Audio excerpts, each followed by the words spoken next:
Tolong kasih jarak. Upload.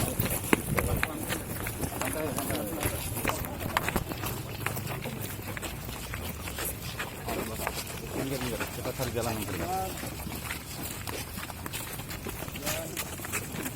Pak, ada tanggapan Pak? Ini sekarang hampir 2 tahun lebih penyidik.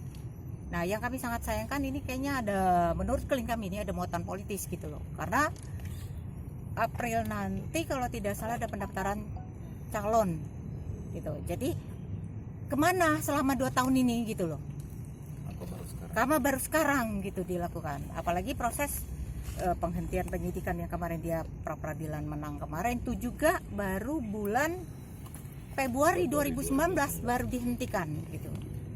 Jadi sekarang apa yang akan dilakukan oleh pihak kita yuk? Sampai sekarang ya kita ikutin dulu proses hukum. Tadi klien kami juga ada mengatakan mohon juga melaporkan kepada Bareskrim untuk agar ini diperlindungan hukum.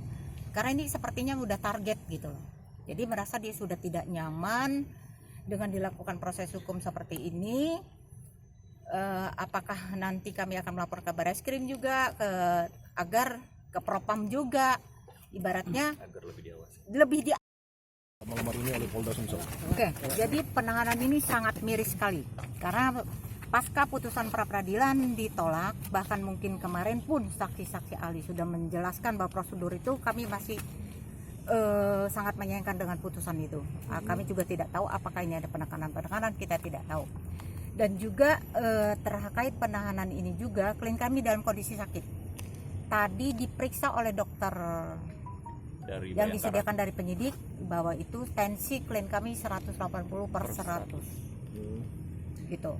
Terus juga dengan pasca putusan kemarin klien kami sudah tidak tidur dan kami sudah beritikat baik secara kooperatif menghadirkan. Jadi kalau dianggap mangkir itu tidak.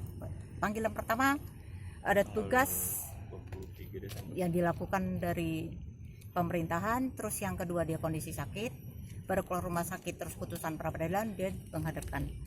Jadi kembali ke kasus ini bahwa itu bergulir sebagaimana kita simak dalam gugatan pra peradilan kami.